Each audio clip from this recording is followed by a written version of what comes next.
ஏய் எதுக்கு இப்படி எழுதுகிட்டு இருக்கிற? உங்க அம்மா பாக்கியத்துக்கிட்ட சொல்லியிருக்கிறாங்க, என் மயன் ரொம்ப அறிவாளி, நல்ல திறமசாலி, அவன் போய் ஒன்னுத்துக்கு உதவாத ஒரு பொம்பளை பிள்ளைய கல்யாணம் பண்ணிக்கிட்டு வந்திருக்கானேன்னு சொல்லி ரொம்ப கவலைப்பட்டிருக்காங்க. சரி விடு. சரி விடா, அது மட்டுமா சொல்லியிருக்கிறாங்க, புருஷங்கிற கொஞ்சமாவது மட்டு மரியாதை வைக்குதா, எப்படி பேசுதுன்னு பாருங்க, இதெல்லாம் பொம்பளையான்னு கேட்டிருக்காங்க. பெரியவங்கன்னா அப்படித்தான் இருப்பாங்க, விடுமா.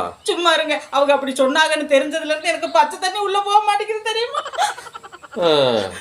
ஏங்க, நமக்கு கல்யாணம் ஆகி இத்தனை வருஷத்துல என்னைக்காவது உங்களை நான் நீன்னு பேசியிருப்பேனா? இல்லையே. ஏதோ நீங்க என்னை பத்தி புரிஞ்சுக்கிட்டனால நம்ம லைஃப் நல்லா போய்கிட்டு இருக்கு. யோ, என்னையா இது? என்ன அவரக்காய் வாங்கியிருக்க? எரும மாடு மாதிரி வாழ்ந்துட்டிய, ஒரு அவரக்காய் பார்த்து வாங்க தெரியுதா உனக்கு?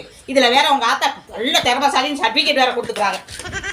எல்லாம் சூத்தையே வாங்கிருக்கிய உங்களை மாதிரி.